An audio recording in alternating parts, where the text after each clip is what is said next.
Welcome to the 246th episode of the Reading and Writing Podcast. I'm your host, Jeff Rutherford. Stay tuned for my interview with Steve Bergsman, author of the nonfiction book, I Put a Spell on You, The Bizarre Life of Screaming Jay Hawkins. Stay tuned for the interview.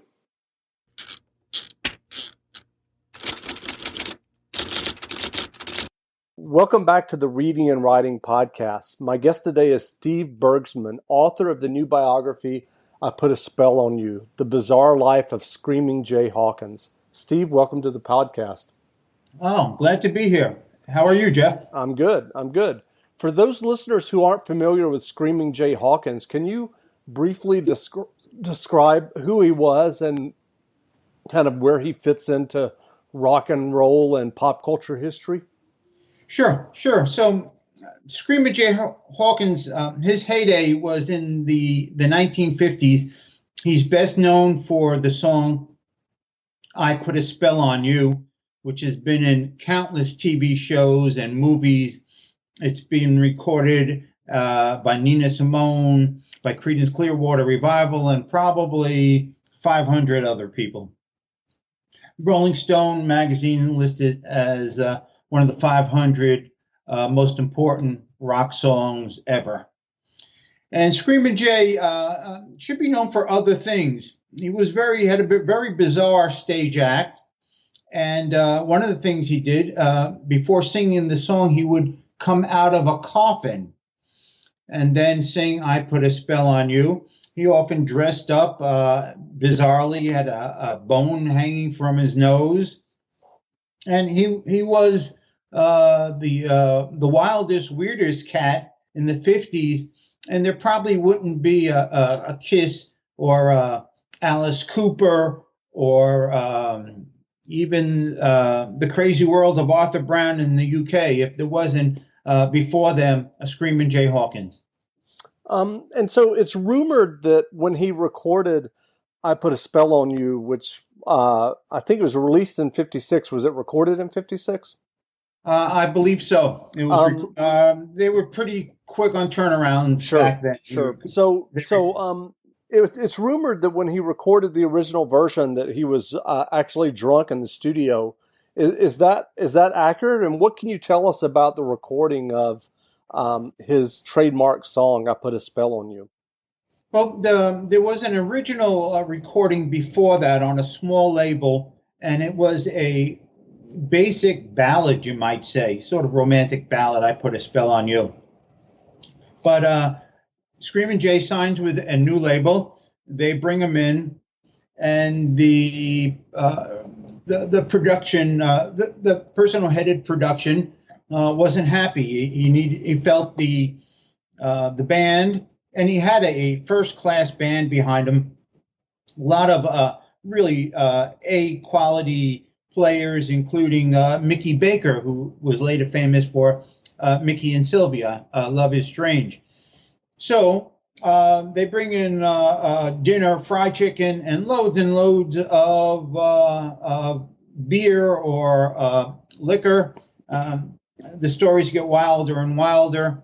And in fact, apparently the musicians got wilder and wilder as well. And they recorded this crazy version of I Put a Spell on You with Screamin' Jay grunting and groaning and making all these weird sounds. So it was something beyond just a song. And this is the song they recorded. Allegedly, there was barely a man standing by the end of that recording. And there's different, Screamin' Jay, as with everything in his life, tells 30 different versions of everything. But most of the versions really come back to they were well liquored up, and it was a wild recording. And so you said it originally came out as a ballad, and then they re-recorded it in this session, as you just recounted. Tell me about when it was released. I mean, was it an immediate hit? No, it's one of the oddest records ever because it was a bestseller but because of the grunts and groans, a lot of radio stations wouldn't play it. So it was really kind of a bestseller by word of mouth, as opposed to radio station play at the time. That's how you can tell the popularity, more or less, besides sale, was radio station play. Now, of course, it's streaming and other ways to tell whether you're a bestseller. But we're back in the mid 50s now, and it was radio station play, and a lot of stations banned the record, but people heard it, recommended it to other people, and it became, over time, slowly, a best-selling record. Sure. And as you alluded to earlier, it has subsequently been re-recorded by numerous other musicians, including Creedence Clearwater Revival, Brian Ferry, The Animals, and many others. I'm just curious. I mean, given your work on the biography, what is it about this song that captures people's attention, do you think? It's, if you listen to the original song and this crazy version that by Screamin' Jay Hawkins, you wouldn't think it was such an adaptable song. But Nina Simone, if you hear Nina Simone's version, and was a best-selling record in the UK, her version of I Put a Spell on You, it is very bluesy and sultry. When Creedence Clearwater took it on, it became sort of a swamp rock kind of a record. And so depending on your take, it really can be used for any sort of create any sort of atmosphere, which is why it appears in so many movies and television shows. Sure. And so tell us a little bit about Screaming Jay. I mean, first of all, was his name Jay Hawkins?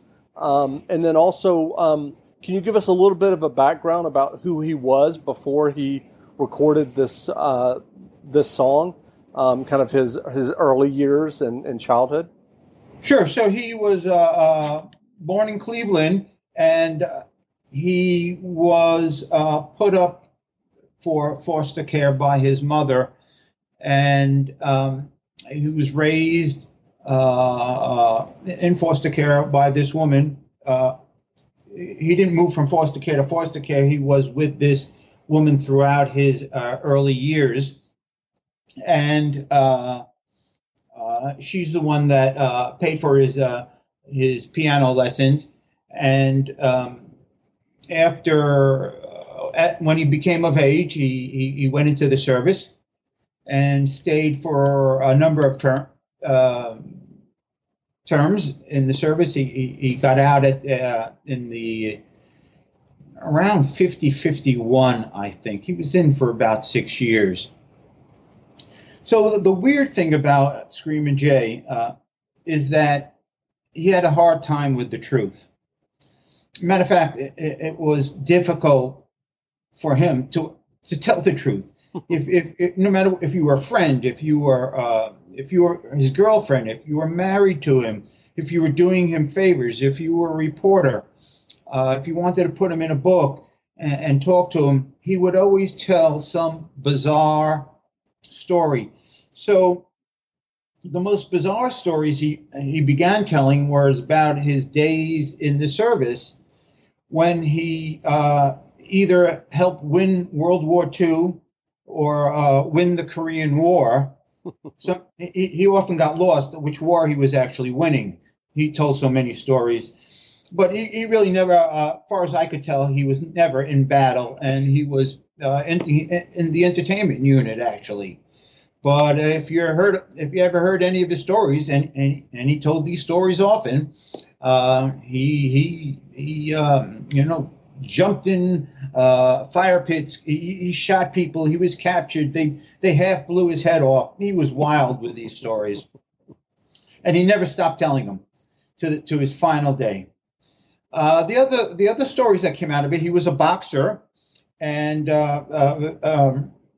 you would hear that he was this great amateur boxer, and he won all sorts of medals and recognition.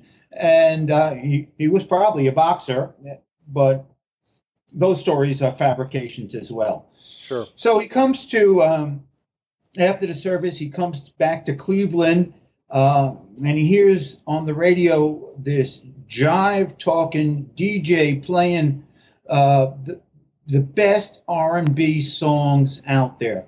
Not just Frank Sinatra. He's not playing Frank Sinatra. Matter of fact, he's not playing Frank Sinatra. He's not playing Vic Damone. He's not playing Johnny Ray. He's playing hardcore rhythm and blues on the radio. And it was Alan Freed. And he goes and Screamin' Jay says, I got to meet this guy. Who is this guy, Alan Freed? And he goes to the radio station, says hello.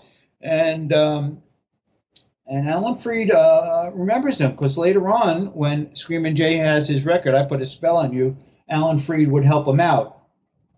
So Alan Freed, many people call the father of rock and roll, and that he coined the phrase rock and roll. But rock and roll was an old rhythm blues expression, so we can't really give him any credit there.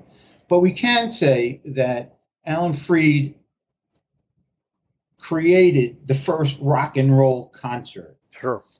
He had this great show, and he decided to put on a concert with all these R&B singers. And the way he did it, what he had a list of maybe 10 acts, and so he puts on this concert one night in Cleveland. There was limited seating in the auditorium, but 20,000 people showed up trying to crash this concert. And the Cleveland Police Department panicked. And after the first song, they closed down the concert. So not only did Alan Freed invent the first rock and roll concert, he invented the first rock and roll concert riot. Anyway, one of the performers, the headline performers, was this guy, Tiny. I can't. I'm sorry. It's okay. It's important. It's important, but the name skips me now. Okay. And at the concert, apparently Screamin' Jay goes to the concert, meets the singer, and when the singer leaves town going back to New York, Screamin' Jay goes with him. Leaves his family. Now he's married, has 3 kids. He just walks away. So,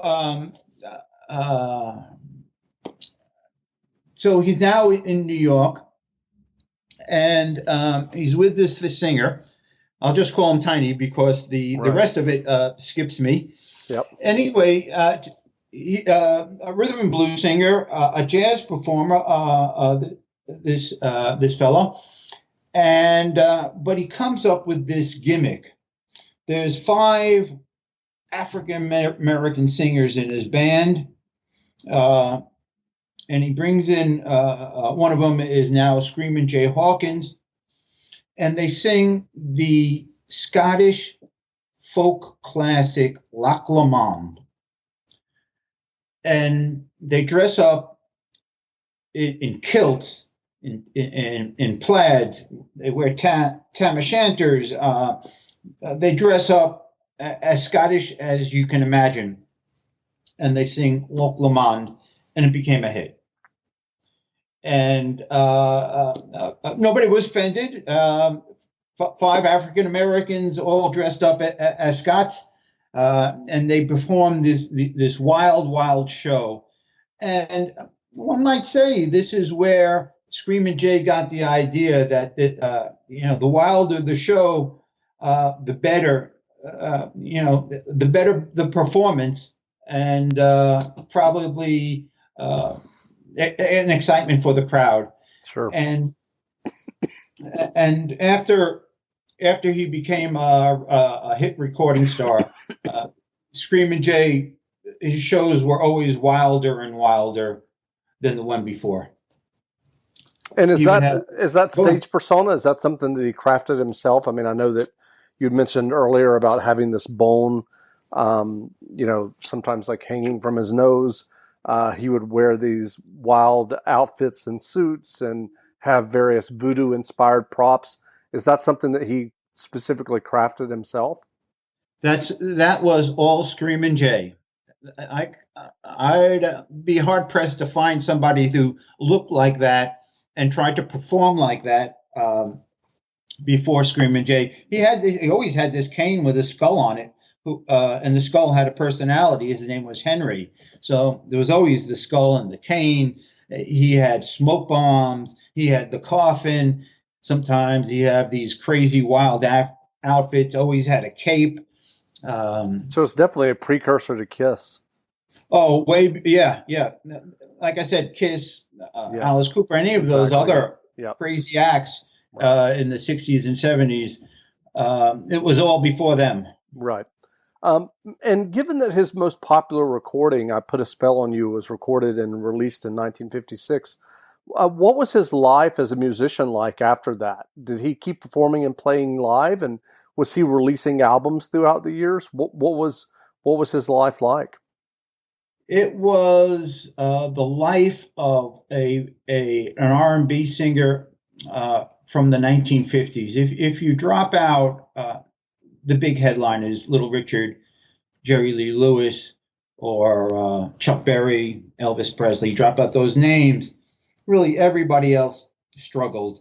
You didn't get paid much. You were often ripped off. And it was hard to maintain your place on the record charts.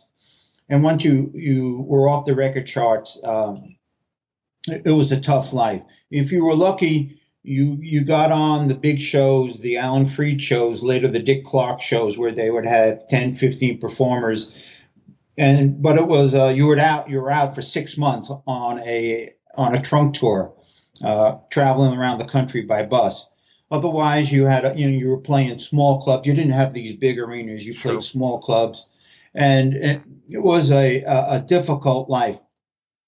And he struggled. And there were times where he was very much impoverished, barely living.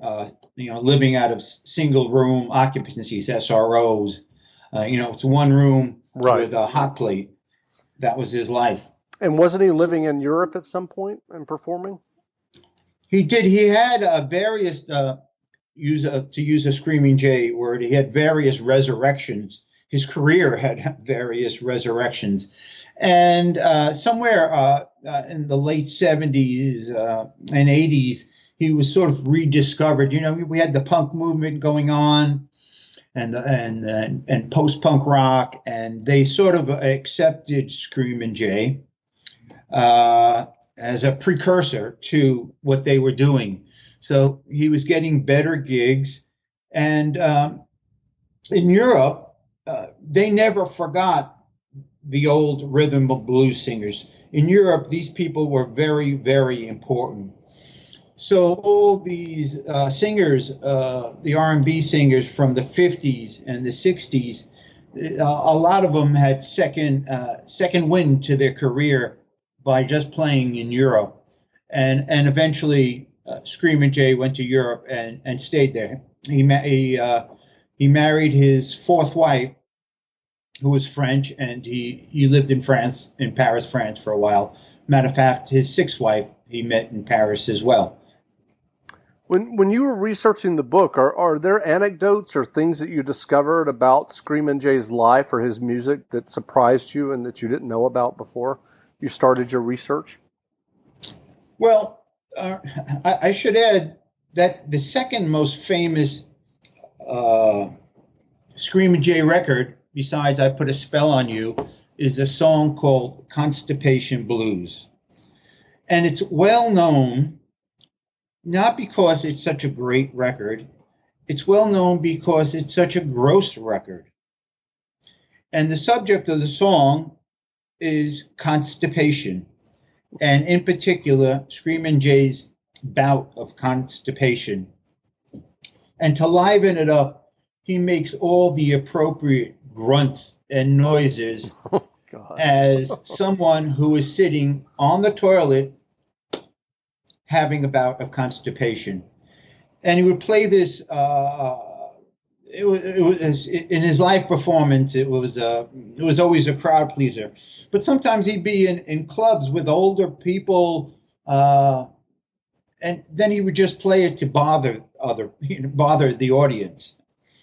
So he didn't care. So that was a Screamin' Jay.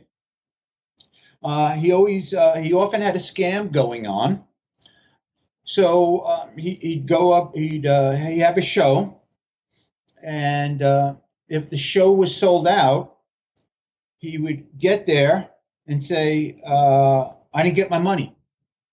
Now, the operator of the venue would say, "Well, we paid you already. Well, we paid you half of it." And he'd say, He'd say, "I never got my money." Well, what are you going to do? You have a club filled with people waiting for Screamin' Jay, and they dig up some money and pay him. So you get paid twice for a performance. The other thing about him, and I mentioned he couldn't tell the truth. So stories he would tell. He had 3 siblings. In later stories, it was 7 siblings. He'd have stories about his parents. He would create any story that there was. But people who played with him tell stories about he'd fight with everybody. He was for many years he was a bit of an alcoholic and drugs before he stopped, and he'd show up. He'd fight with people on the venue if they were if they were closing the show, which is the top spot. Screamin' Jay would fight with them. I want to be, I should be in the top spot. There was always an argument, always a fight. And one anecdote I have in the book is he shows up at a venue in New Jersey, a club. The guy comes out to greet him. Screamin' Jay looks up at the marquee. They misspell his name as Hawkins. The guy comes up to say hi to Screamin' Jay. Screamin' Jay pulls a gun and points it at his head and says, "Change the marquee." He had another anecdote is that he was on playing a small club. This is in the 80s. There was a 60s group called the Critters. And they were closing the show, which was appropriate because the Critters were from New Jersey. But Screamin' Jay thought he should close the show, and there was a raving argument between him and the other band. So the other band says, "Fine, okay, we've had it with you. You can close the show." So the Critters get out, do their 1 or 2 big hits, and leave. The Screamin' Jay and his band come out to perform. There's no sound coming out of the PA system. And everybody goes, "What's going on? What's going on?" Well, the Critters, before they left, they took all the tubes or the mechanisms out of the sound box. The Speakers. I'm sorry. Yeah. So there was no sound to the club. They were just getting even. Yep. So I can only assume, given everything that you've said, that he probably did not see the financial rewards from the millions of albums and covers of "I Put a Spell on You." It was hard to pin down, but according to the anecdotal evidence that I found, at some point he sold the rights to "I Put a Spell on You." So what could have been money in the bank for him, at some point he probably needed the money and sold it off. Got it. So go ahead. There wasn't a lot of money, so he had to perform to live, which is what I think most singers have to do today. And so he died in 2000. What can you tell us about his death? What can I tell you about his death? He died in Europe. He was married. At that point, he was married to his 6th wife, who wasn't he met her in Paris, and she spoke French, but she was actually African. It was one marriage too far. He was the dominant character in all his marriages, not necessarily someone who was loyal to the wives. There was you probably heard that there was rumors that he had somewhere between 55 and 85 children, which, as far as I could tell, is not true or even near true. Oh, I'm sorry. Can you cut that out? I can. That's fine. Okay. So he had. It was rumored they had 55 to 85 children. As near as I could tell, maybe there are 15 children out there that he fathered. He had 3 by his first marriage and no children in his other 5 marriages. So, and he had to work so hard for a living. Even for Screaming Jay, who was a real womanizer, it would have been hard to get to those crazy numbers people attribute to him. But by his 6th marriage, she was his 6th wife was much, much younger, and she would abuse him. Instead of him abusing his wives, which was alleged, she abused him. And when he died, she took control of whatever he had left. And at some point, I think she got rid of everything he had on eBay. Mm. So that was the sad legacy of Screaming Jay Hawkins. Sure.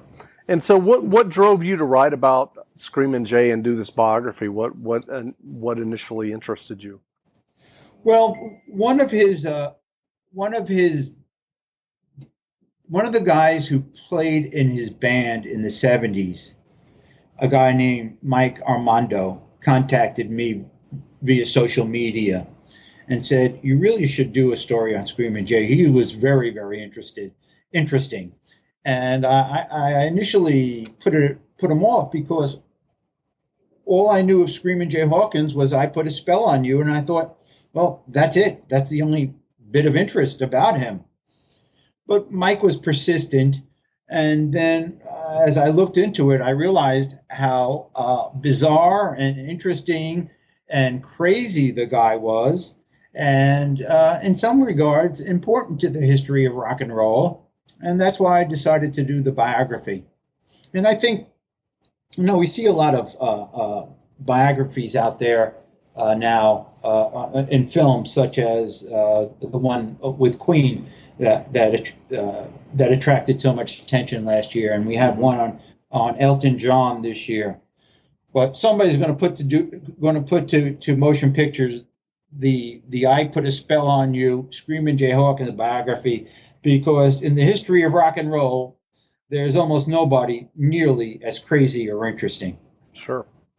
And so are there current musicians or bands that you would point to as kind of in the Screaming Jay tradition?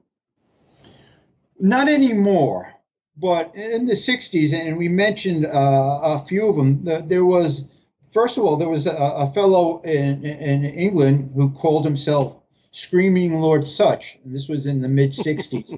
Obviously, he ripped that off from Screaming Jay Hawkins. And then there was a fellow, again, who ripped off the act. There was always a lot of fire and smoke in Screaming Jay's acts at the time. And the singer was Arthur Brown, and his group was called The Crazy World of Arthur Brown. And they had a #1 hit called Fire. And Crazy World of Arthur Brown had all these pyrotechnics, which he really stole from the idea he stole from Screaming Jay Hawkins. And then, of course, by the end of the 60s, we had performers who dressed up in odd outfits, such as Kiss and Alice Cooper, and even to some extent the early David Bowie. Mm-hmm. He always had these outfits, and nobody was doing that, and nobody had done that really before Screaming Jay Hawkins. So then people sort of got out of that habit of really creating these shows. Now, I think if you go to a show and you see one of the performers like Lady Gaga or any of the hot female performers now, they put on not just a concert, they put on a full show. It's almost like Las Vegas now. Right. You go to see them sing. So I don't know. I would hate to attribute that to Screamin' Jay, but it's not just, the band gets out there and strums their guitars and sings. No, you have to see a performance. And one of the first performers who realized that was Screamin' Jay Hawkins. Great. Well, on that note, I'll just say we've been speaking with Steve Bergsman, the author of I Put a Spell on You, The Bizarre Life of Screaming Jay Hawkins. The book is in bookstores now, so go grab a copy. And Steve, thanks for doing this interview. Oh, it was great fun. Thank you very much for calling, Jeff.